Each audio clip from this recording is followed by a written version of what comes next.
Punjab assembly की opposition के 26 अरकान की मुअत्तली पर मुज़ाकराती कमेटी का तीसरा दौर कल होगा। असेंबली सेक्रेटेरिएट ने इसका नोटिफिकेशन भी जारी कर दिया है। 19 रुकनी मुज़ाकराती कमेटी 17 जुलाई को मुज़ाकरात का तीसरा दौर करेगी। नोटिफिकेशन के मुताबिक मुज़ाकराती सेशन 17 जुलाई को 4 बजे होगा। असेंबली सेक्रेटेरिएट ने इसका बाकायदा नोटिफिकेशन जारी कर दिया है, जो आप इस वक्त डॉन न्यूज़ की स्क्रीन पर देख सकते हैं।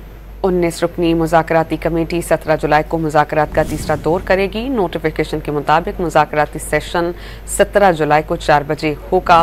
असेंबली सेक्रेटेरिएट ने इसका बाकायदा नोटिफिकेशन जारी कर दिया है, जो आप इस वक्त डॉन न्यूज़ की स्क्रीन पर देख सकते हैं। 19 रुकनी मुज़ाकराती कमेटी 17 जुलाई को मुज़ाकरात का तीसरा दौर करेगी। नोटिफिकेशन के मुताबिक मुज़ाकराती सेशन 17 जुलाई को 4 बजे होगा। असेंबली सेक्रेटेरिएट ने इसका बाकायदा नोटिफिकेशन जारी कर दिया है, जो आप इस वक्त डॉन न्यूज़ की स्क्रीन पर देख सकते हैं।